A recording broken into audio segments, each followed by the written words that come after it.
Three, two, one, everybody. Welcome to a Tuesday edition of Monarchs Mocha. And I do apologize. DV is running a little tardy as usual. But, okay, so we missed the lunch hour.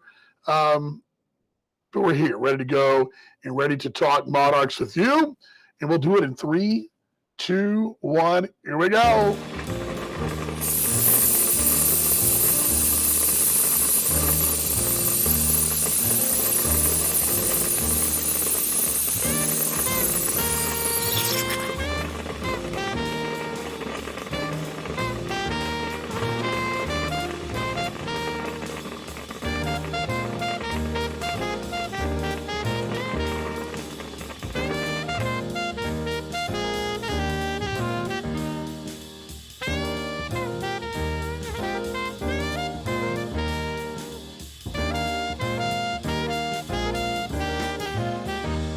Alrighty.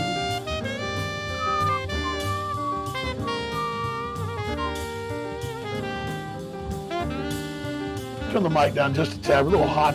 There we go. A little hot, a little hot. How's that level? Good for you? Welcome to the show. Kind of in a groovy, kind of jam mood. Last night, one of my favorite things we do every summer. Usually about this time of year, my family is in town, and my in-laws are in. My mom's in too, and we do a thing. We go down to the plaza, and we go down to this hotel, and there's a little basement pub that's got really cool, groovy music.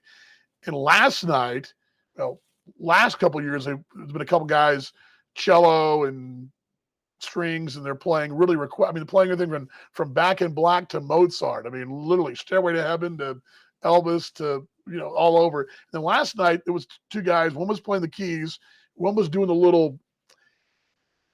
I call it. It's not a xylophone. It's a different name for it. But he was. This guy was awesome.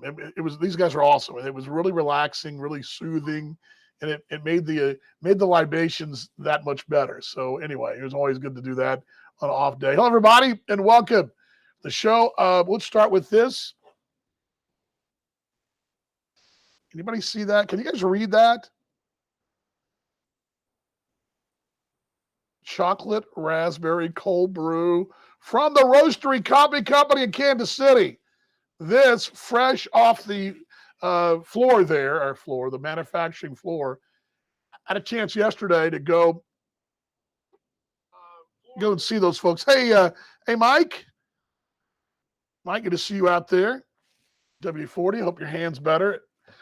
My poor wife cut her hand like on the razor in the shower, like her thumb, and we didn't have any Band-Aids at the house. And by the way, I'm going to go ahead and open one of these bad boys up. Yeah, I do suck because of that. How about this stuff? This I've been waiting for weeks.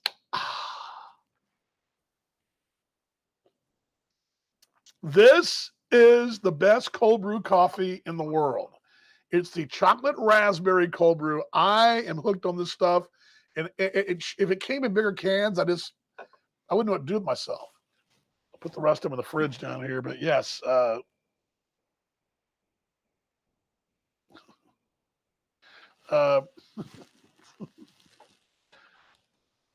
Anyway. There we go. My wife left a note in the fridge for the water thieves. David, how are you doing, bud? What do I suck because of what? I do suck, but which one is which crime have I committed? I didn't go to Al's in Parkville, so I haven't done that to be a crime yet, have I? Without you, Dave. Anyway, but yes, the Roastery Coffee Company, of course, brings you the show, and we were down there yesterday. Have you guys? I hadn't been in the factory in a while. That place is freaking cool. I mean, it's cool.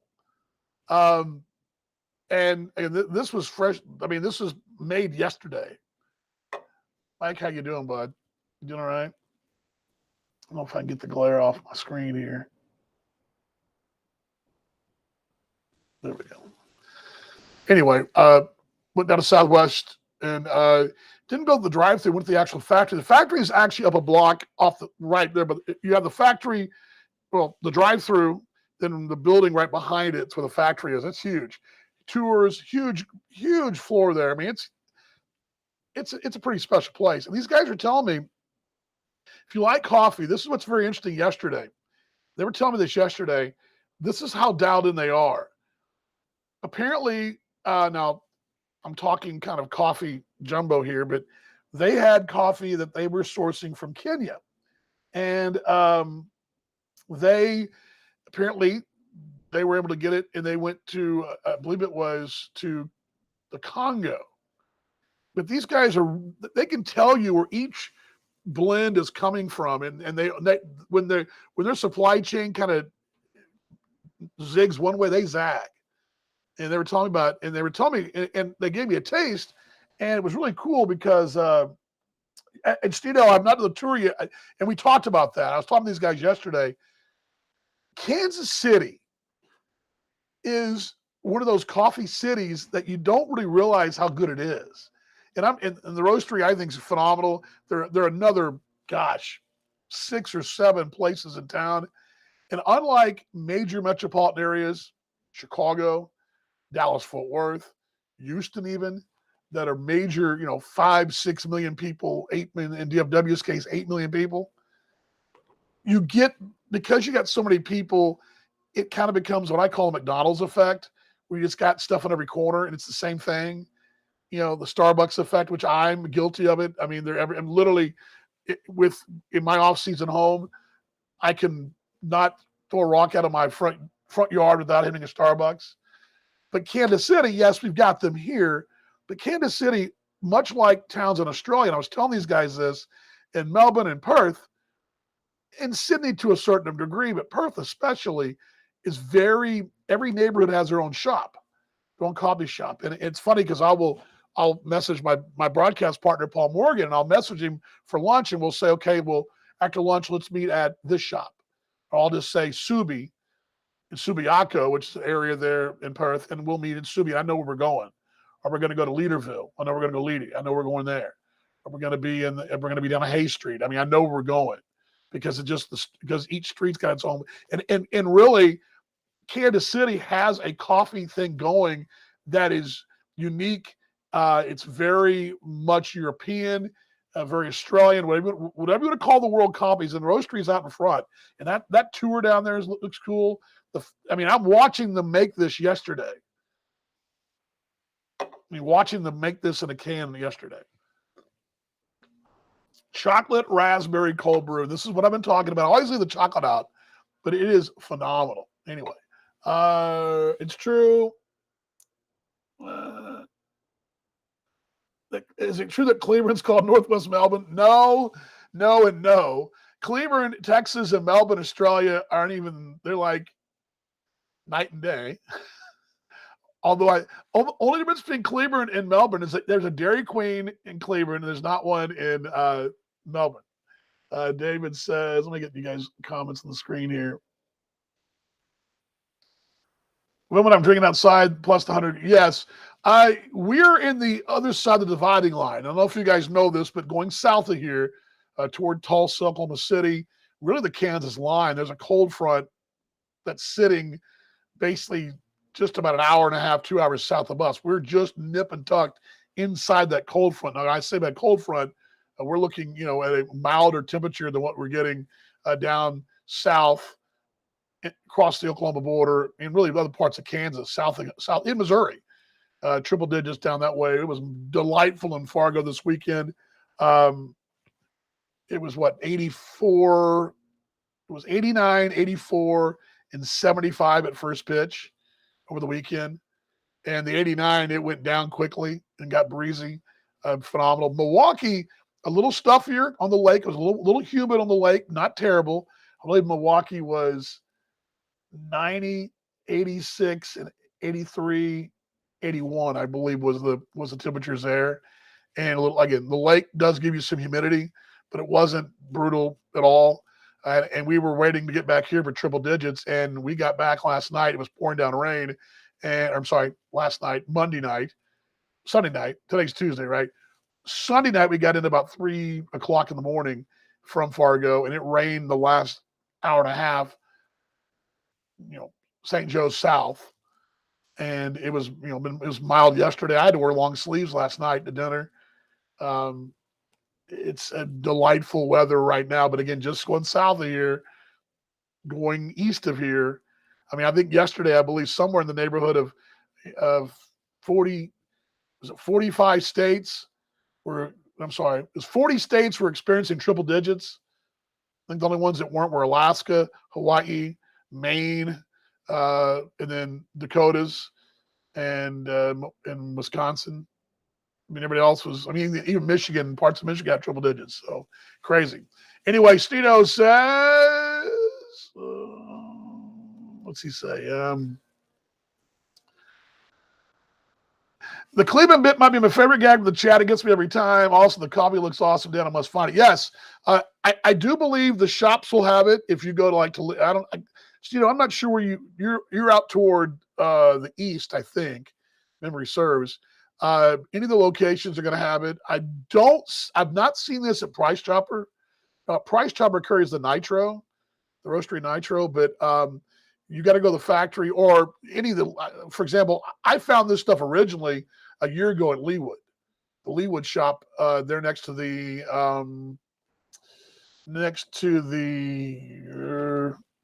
Trader Joe's.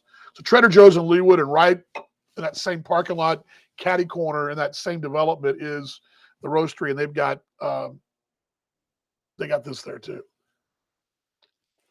Sometimes they'll have this on tap. They didn't yesterday. Yesterday they had the Nitro and the cold brew on tap, but sometimes they'll have it on tap as well. But they usually put it on tap and they can it, and like they did. Let's see here. And what Stino's talking about is on our radio chat on MixLR, we have a good time with the whole Melbourne versus Melbourne in Australia. And I've become obviously attuned to saying things Australian-wise that Americans don't say. For example, Australia is what an American would say. It's not Australia. Australia. It's almost Stray, Australia. And if you get really, really Australian, it's Australia. Perth is not Perth, it's Perth. Melbourne's not Melbourne, it's Melbourne. Sydney, Brisbane, Brizzy. But I mean, you have certain Australianisms that come out, and part of it's being a legal resident, part of it's the time I spend there, and I do a lot of reading from there. I mean, the way back from Fargo, I was watching Sydney Swans highlights against Adelaide, the Crows, from the Sydney Cricket Ground. Sydney just walloped them over the weekend in a big footy match there in the AFL, which is in the they're basically at Thanksgiving in the NFL, they'd be at Thanksgiving. That's where they are right now. So yes, we do a little fun with the chat. By the way, Stino had a great idea, and I don't know if you guys are up for this, but I'm thinking about putting this toward the front office, if it be for next year. Lewis Thorpe, yes, Lewis Thorpe, very funny. Stino had a great idea, and I think this would be great to raise this for charity, perhaps for the NLBM or the combination of the NLBM and the Ronald McDonald House or something out there, maybe the Big Slick, something. But auction off a road trip with the team. Now, it's got to be the right trip because, for example, this last trip, you would have hated it because it's 2 all-night rides and an 8-hour ride home. You probably want to skip that. But a trip like, say, a 3-dayer up to Sioux Falls and back, or a trip to Lincoln and back. That's what we're talking about. I'd probably try to advise Lincoln be the best of the bunch, and be able to auction that off and be able to ride with the team and go to the ballpark with the team and maybe shag balls with the team, and during BP, the whole team experience. Maybe a broadcast assistant kind of thing, and a little bit of everything. So something we talked about. Yes, ballpark tonight, Karen. I see that down there. But it had to be a 3 and up. It couldn't be like a 2-city swing because I have a job, which is this, but I don't know if you're going to go to your boss and say, well, I want to go on a 3-city swing I'll see you in 2 weeks. It's like, I don't know. I'm going to Winnipeg and Sioux Falls. I'll see you in a couple of weeks. I don't know if that'll fly, but anyway, that's an idea. All right, let's go to the highlights from Sunday. Boy, again, it's crazy because it's been a while. All right, let me go back to Sunday. Sunday, you're facing the Fargos, and they looked dialed in. They everything was going well for them. They had a 5-0 lead. It was one of those early, Justin Donatello had a rough time in the first and second. Then he settles in and doesn't give anything else up. The Monarchs are down 5-0. The one thing I will say in that ball game was that I kept feeling personally a couple of first pitch hits that were hit hard, but to somebody. There was a line shot to first that handcuffed Leobaldo Pena, but he knocked the ball down and took his glove off. There were some hard hit balls, but everything was either finding a glove or the Monarchs were getting, a 2-out double, 2-out walk, 2-out single. And the first 4 frames, the Monarchs left a runner in each inning. But it was pretty much, you felt like you were probably not going to, make hay there. And I'm going to pull the box up here while we're talking over the weekend. Let me pull this up real quickly because I want to pull this back, get the final numbers on that. But, it looked like as Davis Feldman was going, he went 6 innings, 3 earned runs, but he ran out of gas. And I think what we saw was Fargo's Achilles heel is what a lot of clubs' Achilles heel is. It's how do you get to the closer? DeBoer, their closer, is phenomenal. He looked great 2 nights ago, or 3 nights ago now. He was great. The guy's given up like 2 earned runs in 30 innings or whatever, 28 innings. But to get to him is the problem. And I think every club's had the same problem. I look down at every club in this league. Milwaukee had that problem. Kansas City's had that problem. Lincoln's definitely had that problem. Sioux City, to a degree, has had that problem. Maybe not. Sioux City's problem is not so much that. It's their offense. But, Sioux Falls has had that problem. Everybody's got a pretty good closer, but getting there is a problem. And you saw that a little bit like the night when John Harris came out after the 5th. Remember John Harris came out in the 5th? That kind of moved everybody an inning earlier, right? And Joe talked about that over the weekend, that having, Jeremy Rhodes now gives you one more body where you don't have to move everybody back. You can just have those people already there and slide Jeremy into that spot in that 6th, 7th, or 7th, 8th inning role. And you're seeing what's happening with these clubs is they're all in the same boat. And I think getting Jeremy Rhodes is huge. Getting him in the mix is huge. That just gives you one more deep piece down there. You also wind up with a situation where David says he misses Monarchs baseball tonight. The Joplin Outlaws are playing for a chance to go to the finals and play. How about that? How about Joplin? Joplin's got a long history of baseball. But David, I miss you, mate. It's so good that you're doing well down there and everything going well for you. But anyway, but again, they get to the 6th inning and you're inning too far, because everybody wants, if you can get a guy who appeared to be well in command, but you're facing this Kansas City Monarch club who makes the best adjustments in the league. I mean, there's no better adjustments at the plate this bunch, who's deep, who is so deep, even though John Hernandez is hurt right now and Gabby Guerrero retired, this club's still very deep.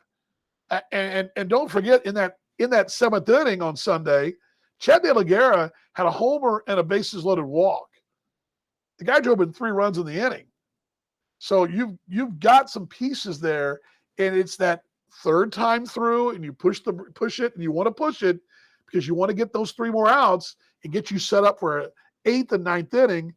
Instead, they got to do what they didn't want to do, and that's go to the bullpen the 7th, because they had used their bullpen. Remember, the night before, Fargo had used their bullpen the entire night. They kept running guys out there, 3 innings, 4 innings. They didn't have a lot of guys available. And so that gamble didn't pay off, and the Monarchs offense got to them. So let's go back to that on Sunday. There's one stretch. There's no audio highlight of it, so you have to kind of bear with me. Let me bring this down. But this is the highlights from Sunday. Now, remember, the Monarchs are rolling right along. They're down 5-0, but get the 2-run home run, which I lost in the glare and the wall in right field. honestly, I lost it. I thought that ball got down and went one hop the wall, but the windows were closed. The windows are broken there. They couldn't open them. If you did, you might come down and break and probably land on the seats below you. So there's a glare there, a bad glare. I mean, it happens sometimes, but I lost it. Then 2 bases loaded walks. But what was key too is that, and don't sleep on this. David Thompson and Matt Adams are big outs for them, but you got to get 3 outs. Okay, you take a breath, and we see this time and time again. Okay, you take a breath. I got Matt Adams out. Then suddenly, I can't throw strikes. The bases are still loaded, and the Monarchs capitalizing and good stuff. So let's go ahead and play it right here from the Sunday ball game. The Monarchs good news highlights. Here we go.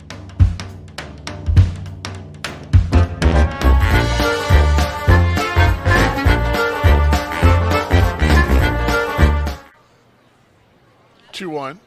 Here's one line to the right field line. That could be trouble. That will get down. Yep, it will. It'll one hop the wall. No, it cleared the wall there. That just clipped the wall there. That's a 2-run home run. My bad there. There's a blue sign that kind of disappeared off the top of that sign. A line shot over in the corner with Silviano. He was chasing it. That one cleared the wall.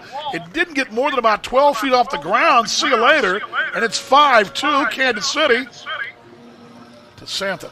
Here's one high out toward right field. Drifting back is Silviano at the track, at the wall. He will not make the play. It's off the wall. Here comes one run. Rounding is another. Abreu stops right there at third base as Santa hits one off the wall and right.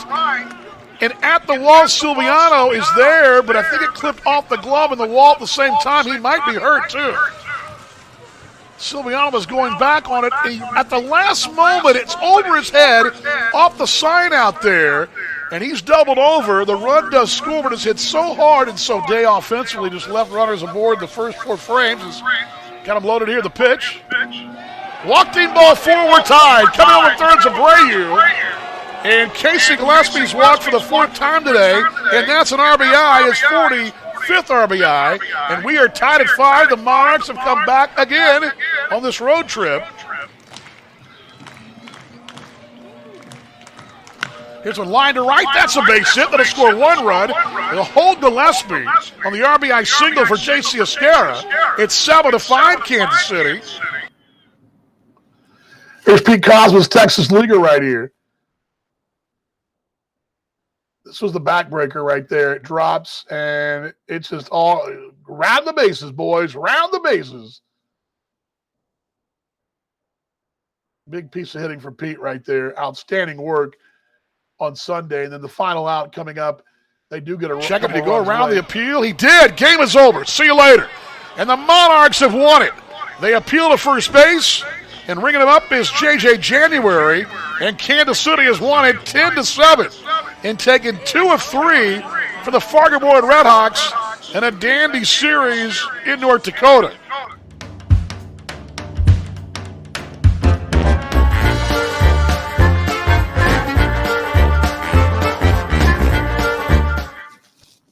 Yeah, that was a big one. Huge game. 3 games back or 1 game back, and you only 1 back. It's a lot of road games coming up in August. Now Fargo's got and I'll break this down a little bit more later in the week, especially when we get into August, and then we'll probably do this more a week from today when we get into August. But Fargo, and interesting to note because Fargo puts their schedule up in their restrooms there, and every time I would go, relieve myself, I'd look up and I was counting up their road games in August, and I think they've only got like 13. They got a lot of home games in August. Kansas City, of course, the other way around. But that's why yesterday was huge. Being a game back as opposed to 3 back is huge. And, I think that was a confidence boost. Plus, here's the one more thing about it. You're 4-2. If you can somehow get to Labor Day weekend, and let's just say at Labor Day weekend and you're down 2 ball games. Let's say you're down 2 to Fargo on Labor Day weekend, and you win 2 of 3. You just got to tie them. You don't have to pass them because you have the head-to-head. And right now, 4-2 in the head-to-head, you've got 2 series wins against them, and you've got the final series here in Labor Day weekend, and you're looking up at you win 2 of those ball games, and you win the head to head, and you have to be even with them. So that's a huge deal too. All these reasons for Sunday were huge. And don't forget, it was also Buck O'Neill's Hall of Fame induction as well, in a magical sort of Sunday for this franchise, for the name, for the city, for the metropolitan area, for everybody involved in baseball in this area, and it was cool. And to see the Monarchs pull off that win was a big deal. Brian says, "Do you want to say that's a wrap for the Chicago Dogs?" Um, I'll talk about that a little bit more this afternoon on the broadcast, or tonight in the broadcast. I think that you're 10 games up with what are they looking at? They played 62. So what are you looking at? 48 games. It's probably a little early. I would tell you this. I would lay the money down that Chicago's a playoff team. I think that's safe to say, because they'd have to literally crater. They would have to go. I don't know if it's even possible. They have to lose out, obviously, but I mean, you're looking at a team. They just played 500. They're going to clinch a playoff spot, and 500 probably going to hold off. Well, it should hold off Cleveland and Kane County. It may not hold off Milwaukee. Milwaukee is playing pretty good baseball. They're 7-3, but Milwaukee had won 5 in a row and didn't cut the deficit at all. I mean, because Chicago had won 3 in a row, did lose a game when they lost to Milwaukee. I mean, I don't know. I think that's going to be interesting to see. Chicago also won a big series over Cleveland. Cleveland went to Gary, won that series. Remember that big comeback they had? They go across town to Chicago, and a chance to really, solidify themselves as a contender in that division, and they got beat all 3 ball games. And that's no sin, but I mean, your momentum, they don't have room for error. So I would tell you that's game on for the 4th position. The 2 races I love right now is a race for 4th in the East, because I think you're right, Brian. I mean, Chicago, they're 10 games up over Milwaukee, who's a good ball club. But I mean, I think the real big race is going to be for that 4th spot. And I think the same case, perhaps the West Division, it's the Fargo and Kansas City deal, but also, what will Winnipeg's August look like? Will Winnipeg's August be good enough to get them in the conversation? Right now, they're 5 behind us, 6 behind Fargo. They're lurking. Can they have a good enough August head-to-head against the Monarchs and against Fargo to make it a 3-team race? I think Lincoln, at the moment, looks solid, that 4 spot, but against Sioux City and Sioux Falls, they've traded back and forth in the bottom of the rung every other day, and they're really a half game off each other. And it's like one day one's up, one day's another one. And at the moment, Sioux City's 4 back of a playoff spot. I think the big race to me is that race for 4th in the East, and then the Fargo Kansas City dynamic with what will Winnipeg's August look like. And remember, Winnipeg's got 3 consecutive weeks. They're going to play Kansas City, which likewise, Kansas City takes care of business in those 3 series, could perhaps solidify the number 2 spot without even, without even much effort. Not say effort, it'll be effort, because solidify the number 2 spot, and then go to the last weekend perhaps for the number 1 spot. So those are the things I think as far as dynamics of the last. Well, we're now in July, but next week will be in August. And we'll break a lot of it down. We're not quite to magic number time yet, but I mean, it's going to take a really outstanding August for Lincoln and for Cleveland and Gary to get the 3rd spot. Winnipeg, an outstanding August, could push them up the number 1 spot. I wouldn't rule them out yet, but from my eye test has told me that the best teams that I've seen, Fargo, obviously I see Kansas City every night, and I don't think there's any doubt there. Chicago, my personal power rankings, I think Milwaukee's slightly got a little. Milwaukee just looked better visibly to me, but the numbers tell me something else.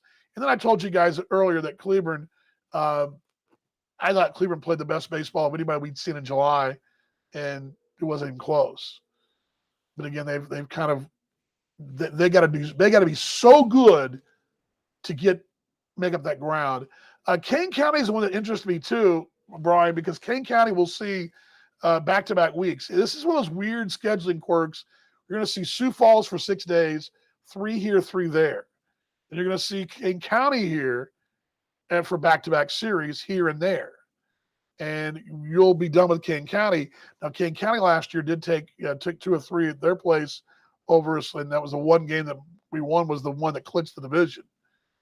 But they're very much alive. They've got a really good pitching staff as well, and I think it'll be an interesting gauge to see how the Monarchs look against King County. Of course, that's still 2 series away, but and we'll break some of this down too in the coming shows, just as how need a Monarchs Mocha exclusive. I like that idea too. I told you guys before, you want to get out of here, I'll get you out of here. Just gotta let me know. I'll get you out of here. I know I know some of you folks are tuned in. You can do that tonight. I'd love to have you guys out. Questions, comments on anything? I do expect the roster is going to be addressed at some point today. I don't have any news for you, but I've let my staff know to be prepared for anything. What I mean by that, it's kind of like the weather report. A thunderstorm warning or watch, whatever. Something's coming. You just don't know when it is and how big it'll be, a lot or nothing. But we're prepared for any kind of roster moves today. There was a minor clerical move over the weekend. I think I mentioned on Sunday that Cam Hill got placed on the I'll get to that in a second, but he got placed on the inactive list. Where's the ticket dude behind? He's at lunch. Nick was here. He probably knew I was coming, and he saw me come in, and he's like, "Oh, I got to take care of Vaughn tonight because his family's going to be here." He probably took off. No, I'm kidding. Nick's on break. He went to grab a little lunch. So, yeah, he'll be back. He'll be back slinging tickets in a few minutes. The ticket dude. Where's the ticket dude? The ticket dude at monarchsbaseball.com is where he is. And, again, he usually sits right there behind me. The ticket dude. I love that. Ticket dude.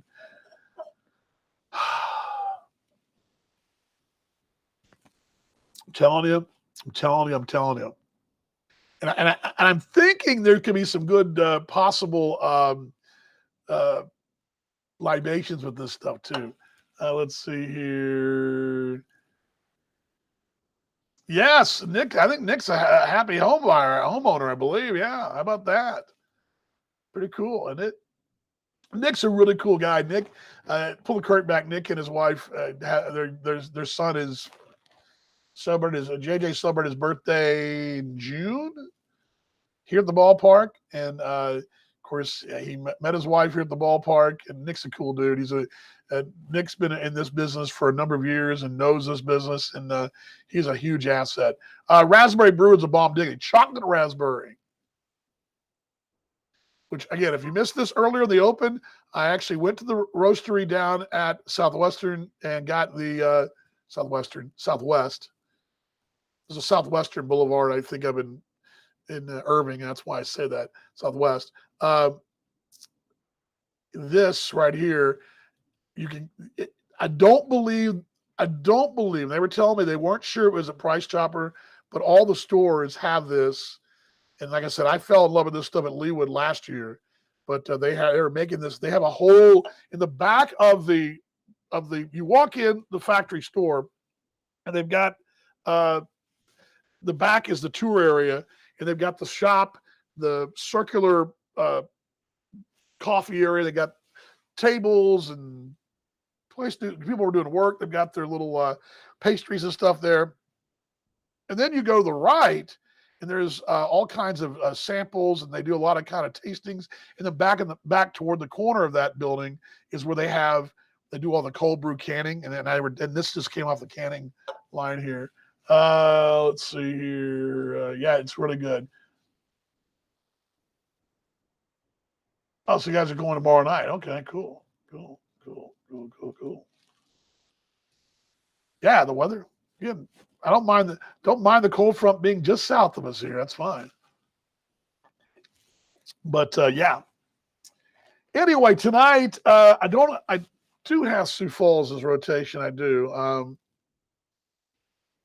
I'd forgotten. That was 2 nights ago. Let me pull this up here.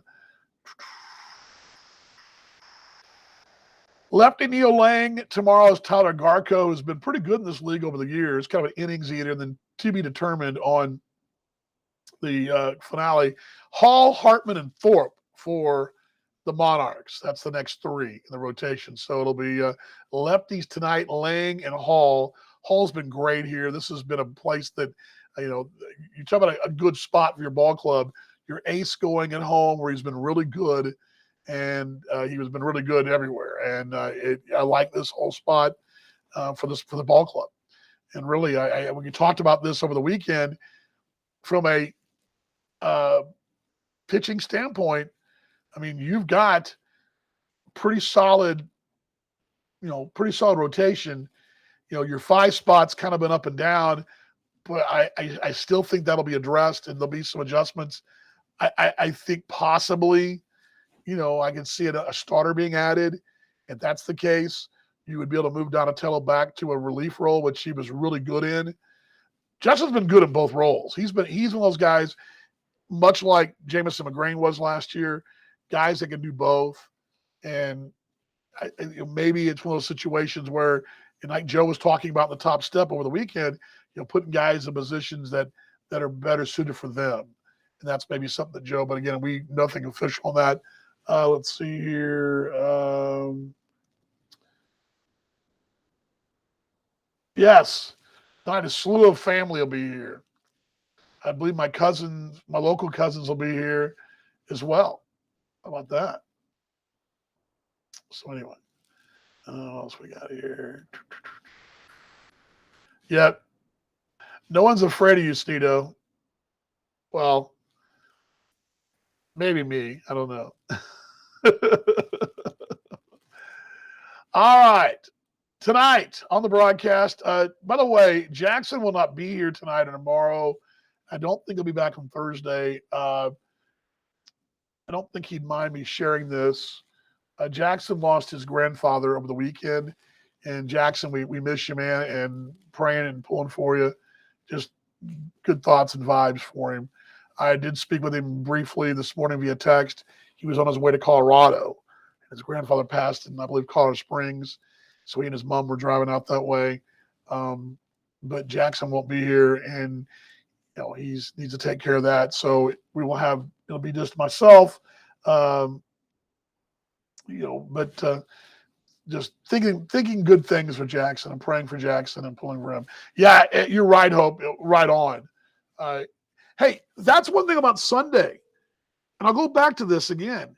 It's like the Friday. It's like the games that if your bullpen to come back from 5-0 or 6-0, yeah, the offense has got to score, right? But you also got to stop them from scoring. And that's what you did. Brock Gilliam did it a couple of days ago or over the weekend on Friday. And then Donatello did it on Sunday. I mean, don't discount that. That's a huge thing. If Donatello goes out there, let's say the 3rd inning, and he struggles, and you wind up being down 8-0, do you what happens then? I mean, what's it look if you give up another 5 spot, you're done. And the Monarchs didn't do that. And I think that's a huge deal as far as the grand scheme of things from the weekend. But yeah, much love to Jackson as well. Wishing the best. So, all right, broadcast tonight will be on at 6:30. I hadn't even begun to work on the broadcast yet. I will tell you this, though. For you folks that are interested in hearing Monarchs 101 with DV and the Coors Light flashback moments, those are all up online, but I'll give you the details in another day or so, but they're ready. I've got them put on a SoundCloud page now, and you're going to be able to go and pull those old stories up anytime you want to. And once I get the highlights loaded in there, We'll also have highlights loaded in there and be ready to go as well. So, but I want you guys to know that that's because I know that's been asked. You guys have asked about that, and I've got them up. I put them up over the bus ride back from Fargo. So I've got a new SoundCloud page. Not new, it's a SoundCloud page that'll be up, and I'll get the link to you guys in the next couple of days. So stand by for that. It's up. You want to go to the SoundCloud page? It's Dan Vaughn, Kansas City Monarchs, but it's not. The thing is, they're not completely labeled properly. They're in there, but some of them you're not going to know what's what because I haven't gone through. They've been put in there. I got to go back in and put the label. What who this was, who that was. The dates are in there, but anyway, some of you folks have asked about that. I hadn't got the broadcast ready for tonight, so I can't even tell you what our flashback is or anything tonight. We'll be ready to go as we go and open up on this Tuesday night. Of course, tomorrow night, we're retiring Buck's number again here at the ballpark. Doing that, of course, been a big week for the baseball family with Buck O'Neil, and great stuff and great stories with him. And then we'll find something to talk about tonight. We're ready to go. How about that? All right. You guys ready for a 1, 2, 3 go Monarchs? Because at 6 o'clock, I'll update you on Facebook Live and give you an update of what's going on with the lineup card as well. Joe Capietri and I will tape his show in about 45 minutes. We'll be ready for the Monarchs and the Sioux Falls Canaries tonight. Those Tweety Birds, Yellowbirds come to town. And you can get tickets from monarchsbaseball.com. Gates will swing at 6. We'd love to have you out tonight, tomorrow, and Thursday at monarchsbaseball.com for those tickets as the Monarchs right there coming off a road trip that really could have been great, could have been worse. But I think at the end, you got to look at what happened, the body of work, and coming off the emotional loss of Gabby Guerrero and Akeem Bostic, John Hernandez's injury. You go to Milwaukee, you battle, and you go to Fargo and you battle. You come back with a series win and a series loss. I think that you were staring at a 2-win road trip until yesterday. You got 3 and 4, and one was a series win against a team in front of you. Feel pretty good about that, I think. All right, are we ready for the 1, 2, 3 go Monarchs? I'm ready for that. Here we go. All righty, 1, 2, 3 go Monarchs. I'll see you in the broadcast. Night, everybody. Let's play the close. If I can get it for you. Here we go. Promise. No, I want that. Don't want that one. Oh.